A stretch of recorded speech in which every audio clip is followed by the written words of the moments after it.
మాట్లాడుతున్నారు, హేళన చేసి మాట్లాడుతున్నారు. ప్రియ దేవుని జనాంగమా, దయచేసి గమనించండి. నేటి కాలం ముందు చాలామంది నిన్ను నిందిస్తారు, దూషిస్తారు. నువ్వు కలిగిన నష్టంలో, నువ్వు కలిగిన ఇబ్బందుల్లో నిన్ను తప్పుడోలుగా చేస్తారు. నువ్వు ఏ తప్పు చేయకపోయినా కొన్ని సందర్భాల్లో, ఏ తప్పు నీలో లేకపోయినా కొన్ని సందర్భాలు నింద అనుభవించాల్సి వచ్చింది, బాధ అనుభవించాల్సి వచ్చింది. కారణం ఏంటంటే ఇది దేవుని నిమిత్తం, అది దేవుడే అనుమతిస్తాడు.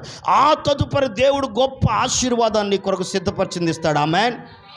ఈ లోపున ఒకవేళ ఆ నింద నీ దగ్గరకు వస్తే, ఆ బాధ నీ దగ్గరకు వస్తే, ఆ ఇబ్బంది నీ దగ్గరకు వస్తే, దాని నుంచి తొలగిపోవడానికి ప్రయత్నించు. మాకు ఇది నాకు సంబంధమైనది కాదు, ఇది నాకు తోచింది కాదు, ఇది నాకు అవసరమైనది కాదని వెళ్ళిపోవడానికి ప్రయత్నించు. మాకు ఆ నింద విషయంలో, ఆ శోధన విషయంలో నువ్వేం చేయాలని బైబిల్ సెలవిస్తుందో తెలుసా? యాకోబు రాసిన పత్రిక 1వ అధ్యాయము 12వ వచనం. యాకోబు రాసిన పత్రిక 1వ అధ్యాయం 12వ వచనం చదవాలి త్వరగా. అమ్మా, శోధన సహించువాడు ధన్యుడు, అతడు శోధనకి నిలిచిన వాడై ప్రభు తను ప్రేమించు వారికి వాగ్దానం చేస్తున్న జీవ కిరీటమును పొందును. శోధనకి ఏం చేయాలంట? శోధనకి ఏం చేయాలి? సహించాలి. శోధన సహించాలి. శోధన నీ పైకి అనుమతించాడు అంటే, దేవుడు శోధన నీ దగ్గరికి తీసుకొచ్చాడంటే దేవుని సన్నిధిలో ఏదో గొప్ప ప్రణాళిక దేవుడు దాచించాడు. అపవాదైతే నేను నిందల పాలు చేయాలని, అపవాదైతే నీ పరిచర్ని పాడు చేయాలని, అపవాదైతే నీ కుటుంబాన్ని పాడు చేయాలని, అపవాదైతే నీ జీవితాన్ని నాశనం చేయాలని ఆలోచన కంకణం కట్టుకుని ఉంది. కానీ దేవాతి దేవుడైతే ఒక గొప్ప ప్రణాళిక నీ పట్ల కలిగి ఉన్నాడు. ఒకవేళ నిందే నీ కుటుంబం నిందల పాలు చేయాలని దేవుని ఉద్దేశం అయితే, ఆ తదుపరి ఉన్నతమైన స్థానంలో దేవుడు ఉంచబోతున్నాడు. గట్టిగా చప్పట్లు కూడా దేవుని నామమున మహిమపడతాం. నువ్వెందుకు దిగులు పడతావు? నువ్వు బాధపడాల్సిన పని లేదు. ఆ తదుపరి గొప్ప ఆశీర్వాదాన్ని దగ్గరికి తీసుకురాబోతున్నాడు. ఎందుకంటే నువ్వు చేయుచున్నది మంచి పని. ఏం పనిది? నిందలలో, అవమానాల్లో, ఘనతలో, ఇబ్బందుల్లో, సమస్యల్లో, శోధనలో, రోగాల్లో, బాధల్లో దేవుని స్తుతించడం నువ్వు మర్చిపోట్లా. ఆమేన్. ఆయన స్తుతించేవారు కావాలి. ఆయన స్తుతించేవారు కావాలి. నానా విధములైన శోధనలు మిమ్మల్ని చుట్టుముట్టినప్పుడు మహానందంగా ఎంచుకుని అంటాడు బైబిల్లో. అది ఆనందంగా ఎంచుకోవాలి. ఎప్పుడు దాన్ని ఆనందంగా శోధనలు ఎంచుకుంటావో అది నీ జీవితానికి దీవెనకరంగా మార్చబడదు. అంతేగాని అమ్మో ఈ శోధన వచ్చింది, ఈ శోధన నుంచి ఇమ్మీడియట్గా. నేటి కాలం మంది ఎవరి మీద నింద మోపితే వెంటనే వాళ్ళు ఏం చేస్తున్నారు తెలుసా? కౌంటర్లు ఇవ్వడం ప్రారంభిస్తున్నారు. యూట్యూబ్లో, అటులో, వాటిలో. మేము పరిశుద్ధులమని నీ తీర్పు తీర్చుకోవడానికి, మేము యథార్థవంతులు అని నిరూపించుకోవడానికి. అసలు నీవు యథార్థవంతుడు, నువ్వు పరిశుద్ధుడు దేవుడు కదా డిక్లేర్ చేయాల్సిందే. కానీ వచ్చిన శోధన భరించు, దేవుని కోసం నిలబడు. ప్రదేని బిడ్డలారా, దయచేసి గమనించండి. అనేక రకాలైన శోధనలో నా లైఫ్లో నేను అనుభవిస్తూ ఉన్నాను, శిలా ఊపిరిగా అనుభవిస్తూ ఉన్నాను. ప్రదేని బిడ్డలారా, అందుకోసమే ఎవరితో ఎంతవరకు ఉండాలా కొన్ని పాఠాలు దేవుడు నేర్పిస్తున్నాడు. ఎందుకంటే ఎదుగుతున్నప్పుడు ఎలాంటి పరిస్థితుల్లో ఎదురవుతాయో ఆటోమేటిక్గా అనుభవాలు నేర్పిస్తూ ఉన్నాడు. అందుకనే కొంతవరకు కొంత బెటరు, ఎంతవరకు ఉండాలో అంతవరకు ఉంటాం చాలు. దేవుని సన్నిధిలో ప్రతిదిన బిడ్డలారా పాఠాలు నేర్పిస్తున్నాడు దేవుడు. ఆ శోధన అంటే నీకేందంటే అపవాదం అనుకున్నది ఇంకేముంది, ఈడు అయిపోయాడు అనుకున్నది. కానీ దేవుడు అక్కడ నిన్ను అవజేయడం, దేవుడిని స్థితి మారుస్తాడు. స్తుతించడం ప్రారంభించిన యోబు జీవితాన్ని దేవుడు ఎలా ఉంచాడో ప్రతిదిన బిడ్డలారా దయచేసి గమనించండి. తన ఇంటిలో కుక్కలు తినే ఆహారం కూడా తినలేనటువంటి పరిస్థితిలో అలాంటి వారు సైతం కూడా ఇప్పుడు యోబుని ఏం చేస్తున్నారు? దూషిస్తున్నారు, ఎగతాళి చేస్తున్నారు, నిందిస్తున్నారు, ఇబ్బంది పెడుతున్నారు. కానీ యోబు దేవుని కొరకు నిలబడినందుకు దేవుడు ఏం చేయడం ప్రారంభించాడు యోబును? యోబు గ్రంథం 42వ అధ్యాయం 12వ వచనం. యోబు గ్రంథం 42వ అధ్యాయం. యెహోవా యోబును మొదట ఆశీర్వదించిన దానికంటే మరి అధికంగా ఆశీర్వదించను. ఆమేన్. ఎలా ఆశీర్వదించాడంట? మరి అధికమైన ఆశీర్వాదాన్ని దేవుడు ఇచ్చాడంట యోబుకు. ఆమేన్. ఏ రోజు దేవుని స్తుతించడం నువ్వు మానద్దు. ఎందుకు దేవుని స్తుతించాలి? ఆయన స్తుతించడం మంచిదే. ఎందుకు అంటే వారు మంచి పని చేస్తారు. యెహోయాదా ఏం చేస్తాడంట? దేవుని దృష్టిలో, కుటుంబ దృష్టిలో మంచివాడిగా ఎంచబడ్డాడంట. ఈరోజు నువ్వు దేవుని దృష్టిలో మంచివాడిగా ఎంచబడాలి అంటే ఒకటి, దేవుని స్తుతించాలి. ఎలాంటి సందర్భాల్లో? ఎవరన్నా తిడితే చాలు, వాళ్ళు మందిరానికి వస్తున్నారు, నేను రాను, వాళ్ళు నన్ను అన్నారా? వాళ్ళు మందిరానికి వస్తే నిన్నేం చేశారు? వాళ్ళు ఏదైనా పెళ్లి పేరంటలు అయితే బాగా వెళ్తారుగా, పప్పన్నాలు ఆ దవడకి ఈ దవడకి వేస్తారుగా. అమ్మ మామూలుగా బొగ్గలు ఇంతలా వచ్చేదట్టు. అప్పుడు ఎందుకు? అప్పుడు లేని పట్టు మందిరానికి వచ్చిద్దా? దేవుని స్తుతించడం నీకు మంచిదే. శాతం కూడా ఏం చేస్తాడు తెలుసా? ఆ మంచి పని చేయని కూడా చేస్తున్నాడు, చెడ్డ పని చేయిస్తున్నాడు నీ చేత. నీకు అది అర్థం కావట్లా. నీ చేత అదే ఏం చేపిస్తున్నాడు? దేవుని సన్నిధికి వస్తే దేవుని ఘనపరిస్థితి మంచిది, దేవుడిని దీవించబోతున్నాడు, రెండంతల ఆశీర్వాదాలు నింపబోతున్నాడు నిన్ను. అది చేయకుండా చెడ్డ పని చేపిస్తున్నాడు నీ చేత. కనుక ఈ రోజున మనుషుల దృష్టిలో ఎంతో మెప్పు తెచ్చుకున్నావు. కానీ ఒక రోజున భార్యను ఎంత సంతోష పెట్టాలన్నా భార్య ఏదో రోజు నేను బాధ పెట్టింది, భర్తను ఎంత సంతోష పెట్టాలని ఏదో రోజు నేను బాధ పెడతారు, బిడ్డలను ఎంత సంతోష పెట్టాలని ఏదో రోజు ఏం చేసావమ్మా నువ్వు నా కోసం అంటారు. చివరాఖరికి అయిపోయా, కడుపు కట్టుకుని ఆ ఆకలి తిప్పలు మానేసి పిల్లలు వస్తారా అని చెప్పి ఆశలు మానుకుని వాళ్ళ కోసం నోట్లో చాక్లెట్లు పెట్టి, బిస్కెట్లు పెట్టి, స్వీట్లు పెట్టి, ఆటలు పెట్టి పెంచితే చివరాఖరి వాళ్ళు అనేక క్వశ్చన్ అంటే ఏం చేశా అని అంటారు. అయిపోయా. అదే దేవుని సన్నిధిలో నువ్వు చేస్తే ఆయన అంటాడా నువ్వేం చేసావు నా కొరకని? ఆయన అన్నాడు కదా, ఆయన దృష్టిలో మంచిగా నువ్వు బ్రతకటం నేర్చుకో. ఫస్ట్ ఆఫ్ ఆల్ ఆయన దృష్టిలో మంచిగా సంపాదించు, మంచిని సంపాదించు. ఒకటి, యెహోవాను స్తుతించుట చెప్పాలి, యెహోవాను స్తుతించుట మంచిది. రెండవది చదవండి, అదే కీర్తన 92వ కీర్తనలో, మహోన్నతుడా నీ నామమును కీర్తించుట మంచిది. ఏంటంట? ఏం చేయట? కీర్తించుట, పాటలు పాడటం, దేవుని నామమును గురించిన పాటలు పాడటం మంచిదే, కీర్తనలు పాడటం మంచిది, కీర్తించుట, కొనియాడటం మంచిది, యేసయ్య ఘనతను గురించి చాటుటం మంచిది. యేసయ్య గొప్పవాడని అనేకులు ఇతడు ఆయన నామమును పేరట ఆయన అద్భుతాలు చేసే దేవుడని ఆయన నామాన్ని కొనియాడటం గొప్పది. ఈ రోజున ఎంతవరకు యేసయ్య నామాన్ని స్మరిస్తున్నావు? ఎంతవరకు యేసయ్య నామాన్ని గురించి కొనియాడుతున్నావు? బైబిల్ సెలవిస్తుంది తెలుసా? మలాకి 3వ అధ్యాయం 16వ వచనం ఒకసారి చదవండి. మలాకి గ్రంథం 3వ అధ్యాయం 16వ వచనం, యెహోవా నీ నామమును కీర్తించడం మంచిది, అనగా ఆయన నామమున కొనియాడడం గొప్ప చేయటం, కీర్తించడం కొనియాడటం గొప్ప చేయడం, కీర్తన పాడటం అనేది గొప్పది. గమనించండి, చదవండి. అప్పుడు యెహోవా యందు భయభక్తులు కలిగిన వారు ఒకరితో ఒకరు మాట్లాడుకుంటుండగా యెహోవా చెవికి ఆలకించును, మరియు యెహోవా యందు భయభక్తులు కలిగి ఆయన నామమును స్మరించుచు ఉండు వారి నిమిత్తము జ్ఞాపకార్థంగా ఒక గ్రంథమందు వారి పేరు లిఖితము చేయబడును. ఆమేన్. ఏ గ్రంథం ఇది? జ్ఞాపకార్థ గ్రంథం.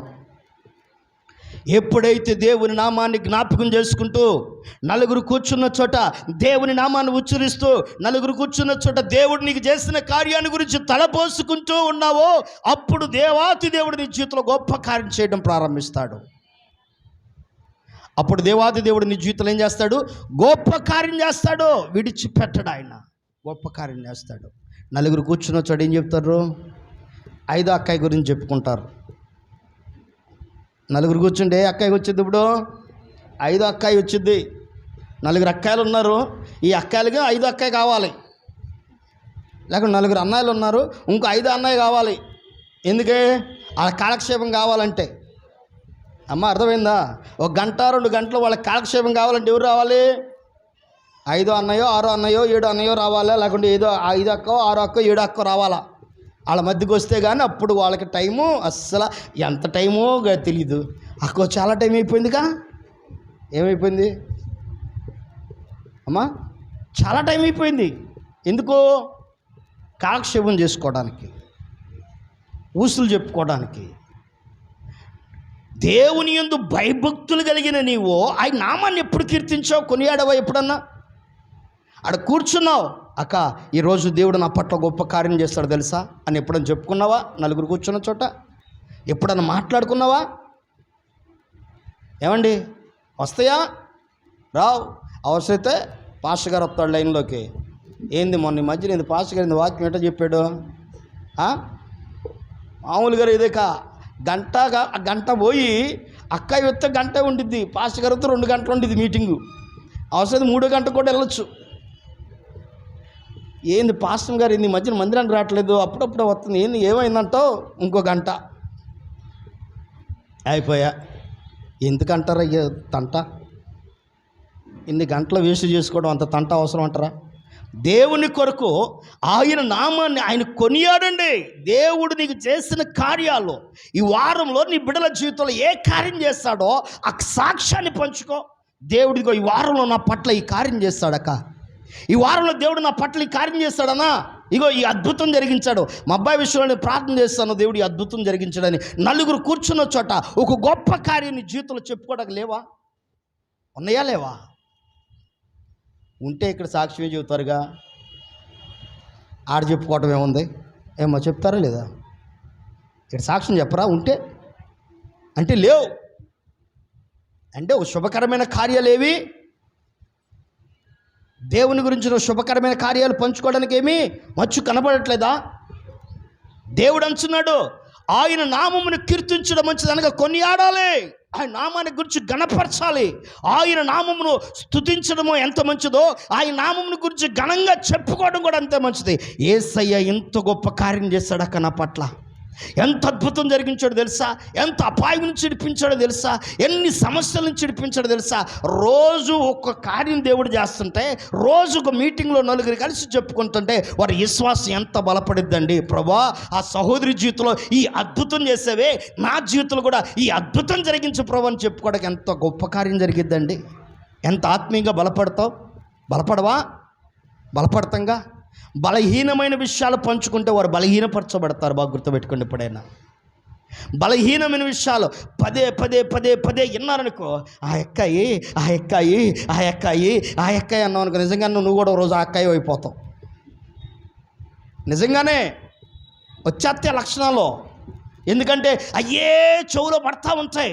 రాత్రి నిద్రపోయేటప్పుడు కూడా నిజమే కదా, ఆ అక్కాయిని వాళ్ళ ఆయన ఏమంటలేదు కదా, నిజమే కదా, ఆ అక్కాయిని వాళ్ళ ఆయన వాళ్ళ పిల్లలు ఏమంటలేదు కదా, నిజమే కదా, ఆ అన్నయ్యని ఏమంటలేదు కదా, నిజమే కదా, వాళ్ళ అన్నయ్యని వాళ్ళ ఆవిడ ఏమంటలేదు కదా. ఏ పనికిమాలిన బలహీనమైనవి వస్తాయి. అదే బలమైన వాక్యాలు నువ్వు పంచుకుంటే నీ మనసులో అయిరావా? ఆ సహోదరి జీవితంలో దేవుడికి అద్భుతం జరిగించాడే, ఈ రోజు నా జీవితంలో కూడా ఎందుకు జరిగించాడు? జరిగిస్తాడని ప్రార్థన చేస్తా.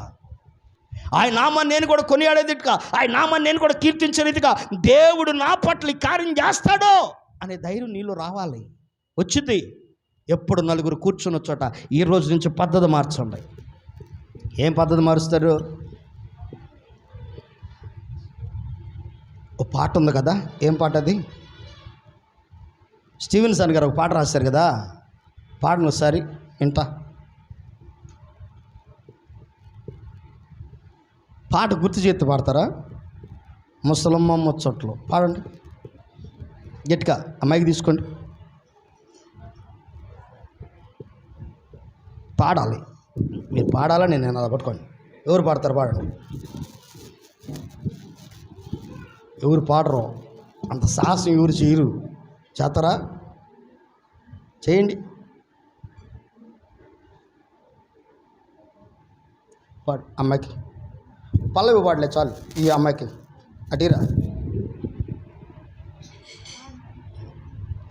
అరే సిగ్గుపడతారేంటి? పాడాలి. పాడు. ఏం బాధలేదు, పాడు.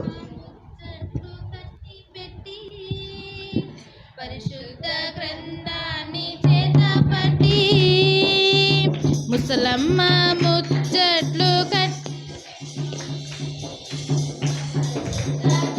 దాన్ని చేత పట్టి దీక్షతో నడుము కట్టి ఇంటింటి తలుపు తట్టి, దీక్షతో నడుము కట్టి ఇంటింటి తలుపు తట్టి, యేసయ్యా ఊసే చెప్పమ్మా, ఊరకనే ఉంటే తప్పమ్మా, యేసయ్యా ఊసే చెప్పమ్మా, ఊరకనే ఉంటే తప్పమ్మా. హల్లెలూయా. అసలు చరణం పాడాలా? ఈ ఇంటి సంగతులన్నీ ఈ ఇంటికి మోసేవమ్మా, పొరుగింటి విషయాలన్నీ చాటింపు వేసేవమ్మా, ఆ ఇంటి సంగతులన్నీ ఇంటికి మోసేవమ్మా, పొరుగింటి విషయాలన్నీ చాటింపు వేసేవమ్మా, ఇక్కడ మాటలు అక్కడ చెప్పి మంచిని చెడుగా తిప్పి, ఇక్కడ మాటలు అక్కడ చెప్పి మంచిని చెడుగా తిప్పి, రెచ్చగొట్ట పనులే మానమ్మా, చిచ్చు పెట్ట బాగే చిన్నమ్మా. చాలమ్మా, చాలు. హల్లెలూయా. పనులు అంట, రెచ్చగొట్టే పనులు వేస్తారే మంట. ఇక అంతే, పెట్రోల్ అవసరంలా, దానికి ఏం అవసరం, అగ్గిపెట్టు కూడా అవసరంలా, అట్ట మండిపోతాయి. కనుక దయచేసి దీనాన్న నలుగురు కూర్చున్న చోట ఆయన నామమున కీర్తించండి. ఆయన నామమున జ్ఞాపకం చేసుకుంటే, ఆయన చేసిన కార్యాలను జ్ఞాపకం చేసుకుంటే నీ పేరు ఒక గ్రంథమందు రాయబడిద్దంట. అదే జ్ఞాపకార్థ గ్రంథం. మనము మరణించిన తర్వాత 2 ప్రాముఖ్యమైన గ్రంథాలు విప్పబడతాయి. చాలా గ్రంథాలు విప్పబడతాయి. 2 ప్రాముఖ్యమైన గ్రంథాలు విప్పబడతాయి. ఆ 2 ప్రాముఖ్యమైన గ్రంథాల్లో ఎన్నిసార్లు యేసయ్య అనే నామాన్ని స్మరించావో ఆ నామం చూసే జ్ఞాపకార్థ గ్రంథం విప్పబడింది. రెండవది, నీ పేరు జీవ గ్రంథం ఉందా లేదా అన్నది మాత్రం విప్పబడింది. మూడవది, నీ జీవిత గ్రంథం. ఈ 3 గ్రంథాలు మస్ట్ అండ్ షుడ్. వాటిలో 2 ప్రాముఖ్యమైనవి. ఒకటి, దేవుని నామాన్ని స్మరించు వారి నిమిత్తము దాచబడి రాయబడిన జ్ఞాపకార్థ గ్రంథం. ఈరోజు నలుగురు కూర్చున్న చోట దేవుడు చేసిన కార్యాల గురించి నువ్వు చెప్పుకోవడం ప్రారంభిస్తే నీ నిమిత్తము ఆయన రాస్తాడు. పలానా సెకండ్, పలానా నిమిషం, పలానా రోజు, పలానా సమయంలో నా కుమార్తె నన్ను జ్ఞాపకం చేసుకుంది, నా కుమారుడు నన్ను జ్ఞాపకం చేసుకున్నాడని నీ పేరు దేవుడు అక్కడ లిఖితం చేస్తాడు. ఈ రోజున క్రైస్తవులో దేవుని స్తుతించడం కంటే దెయ్యాన్ని కొని అర్థం ఎక్కువైపోయారు. దేవుని పేరు కంటే దెయ్య పేరు ఎక్కువ వాడడం ప్రారంభించారు. ప్రతిదానికి దెయ్యం పేరు వాడుతున్నారు. తప్పు. నా సృష్టికర్త అయిన దేవుని నామాన్ని స్మరించేందుకు ఎక్కువ శాతం ఆయన నీ జీవితాన్ని మేలుజేకరంగా ఉంచుతాడు. యేసయ్య నామము ఎప్పుడైతే నువ్వు స్మరిస్తావో అద్భుతం దేవుడు జరిగిస్తాడు. కనుక ఇది నా దయచేసి నా ప్రియ దేవుని బిడ్డలారా, ఒకటి, దేవుని దృష్టిలో మనం మంచివారిగా ఎంచబడాలంటే ఒకటి ఏం చేయాలి? ఆయన నామమును దేవుని ఏం చేయాలి? స్తుతించాలి. రెండవది ఏం చేయాలి? ఆయన నామమును కీర్తించేవారమే ఉండాలి. మూడవది ఏం చేయాలని దేవుడు సెలవిస్తున్నాడంటే, ఉదయమున నీ కృపను, ప్రతి రాత్రి నీ విశ్వాసతను 10 తంతుల స్వరమండలముతో గంభీరత్వని గల సితారతో ప్రచురించుట మంచిదే. ఏం చేయాలంట? ప్రచురించాలి. ఏం చేయాలి? ప్రచురించడం అంటే పాటల ద్వారా ప్రచురించే విధానం. రెండవది వాక్యము ద్వారా ప్రచురించే విషయం. మూడవది సాక్ష్యం ద్వారా ప్రచురించే విషయం. 3 రకాలు. అర్థమైందా? ఎట్లా ప్రచురించే విషయం? ఒకటి పాటల ద్వారా, రెండో వాక్యం ద్వారా, మూడో సాక్ష్యం ద్వారా. ఒకసారి లేఖన గ్రంథంలో మీరు మీకు నచ్చిన వాక్యం, ప్రతి నెల సేవకులు చెప్పే వాక్యం ఏమిటి? అది గుర్తునిద్దా? ప్రతి నెల సేవకులు చెప్పే వాక్యం అనగానే గుర్తు రావాలా మీకు? ఏంటిది అది?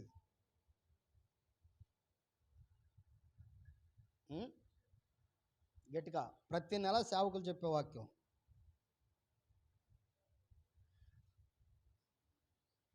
ఏంటిది? అది మధ్యమరుపులో మేమే ఫస్ట్ అండి, ప్రపంచ దేశాల్లో ఫస్ట్ ప్రైజ్ ఇవ్వాలంటే మాకే ఇవ్వాలి అని అంటారా? చెప్పాలా? ఏంటిదమ్మా అది? నాకు ఈ మధ్యన మధ్యమరుపు వస్తుంది. మిమ్మల్ని బట్టి నాకు వస్తుందేమో అనుకుంటున్నాను నేను కూడా. మా వాళ్ళు చెప్పింది మర్చిపోతారు, నాకు కూడా అట్టాగే వస్తుందేమో అనుకుంటున్నాను నేను. ప్రతి నెల సేవకులు చెప్పే వాక్యం. సేవకులు అంటే నేనే అనుకోండి, మళ్ళీ వేరే వాళ్ళు ఎవరు చెప్తున్నారు అనుకుంటున్నారేమో.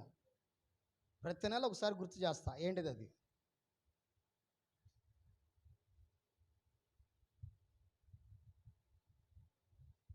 కొరింథీయులకు రాసిన మొదటి పత్రిక 11వ అధ్యాయము. చదవమ్మా, కిందకి చదువు.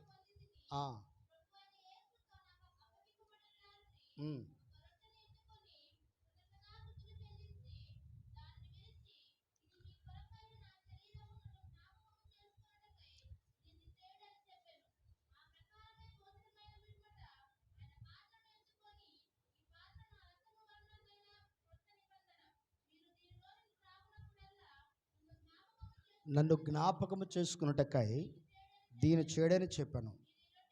మీరు ఈ రొట్టెని తిని ఈ ప్రార్థనలను త్రాగునప్పుడల్లా ప్రభువు వచ్చే వరకు ఆయన మరణమును ఏం చేస్తారంట? ఏం చేస్తారు? ఆయన మరణమును ప్రచురిస్తారు. ఇప్పుడు గంభీర ధ్వనిగల సితారతోనూ ప్రచురించుట మంచిది. అంటే ఇప్పుడు దేన్ని ప్రచురించాలి? ఆయన మరణ పునరుద్ధానమును గురించిన ప్రచురణ. ఈ రోజున ఒక విశ్వాసి మరొక విశ్వాసికి వాక్యం చెప్తే సంఘము నింపబడిద్దా, ఖాళీగా ఉండిద్దా?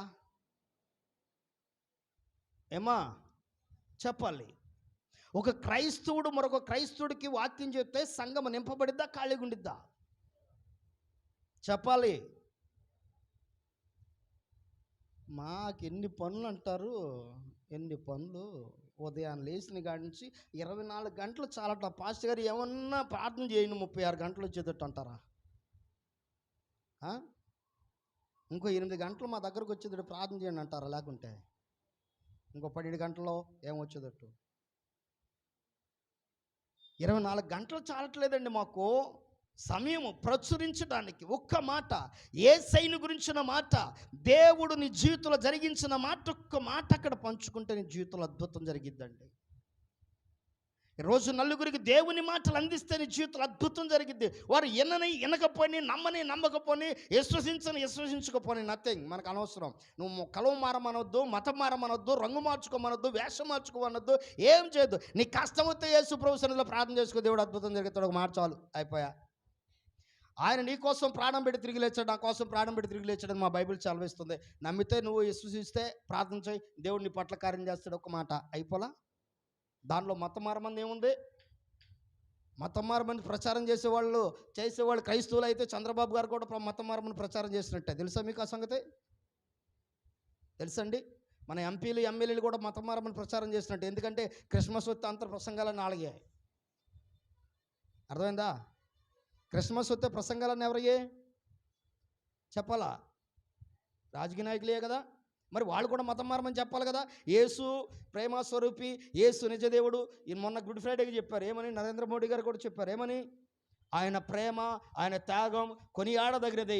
ఆయన లాంటి త్యాగం చేసిన వారు ఈ భూ ప్రపంచంలో ఒక్కరు కూడా లేరన్నాడు. అంటే ఆయన కూడా ఏం చేసినాడు? మత ప్రచారం చేశాడా? చేసినట్టే కదా, కాదా? మరి కాదు కదా. మతం మారమని ఎవరు చెప్పొద్దు, ఎవరితో చెప్పొద్దు దయచేసి, తప్పది. కులం మారమని ఎవరితో చెప్పొద్దు, గుణం మార్చుకుని సావండి అని చెప్పండి చాలు.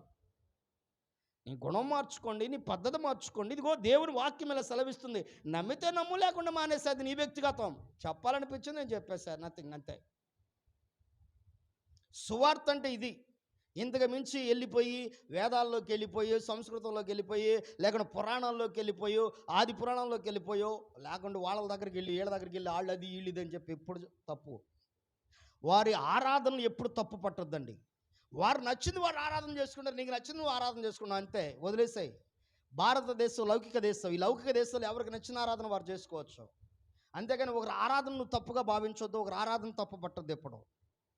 ప్రతిదిన బిడ్డలారా గమనించండి. భారతదేశంలో, ఈ యొక్క లౌకిక దేశంలో బైబిల్లో అనేక, మీకు ప్రభుత్వం మీద ఒకసారి చెప్తాను. హిందూ దేశం, భారతదేశం అనే టైటిల్ ఎలా ఉంటుందో, బైబిల్ నుంచి ఎలా వచ్చిందనేది ఒకసారి చెప్తాను. దాంట్లో పండుగలు దగ్గర ఇప్పుడు మన భారతదేశంలో ఆచరించే పండుగలు 5 పండుగలు ఉన్నాయి బైబిల్లో. తెలుసా మీకు?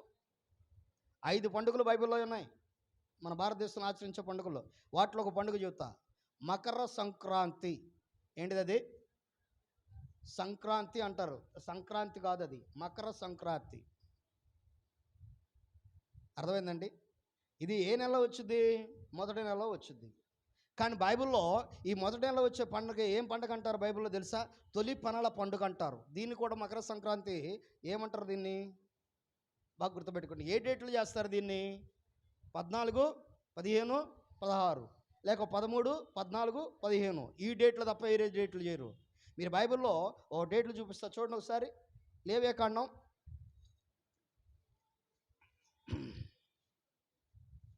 ఎందుకంటే లేఖన గ్రంథంలో కొన్ని వెలుగులో మనకు కొన్ని విషయాలు మనం తెలుసుకోవాలి.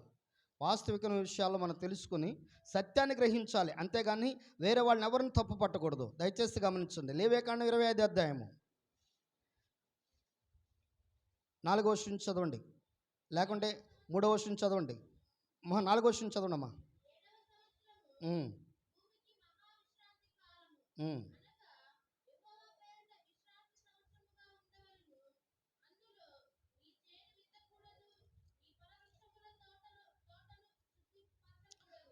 చాలమ్మా.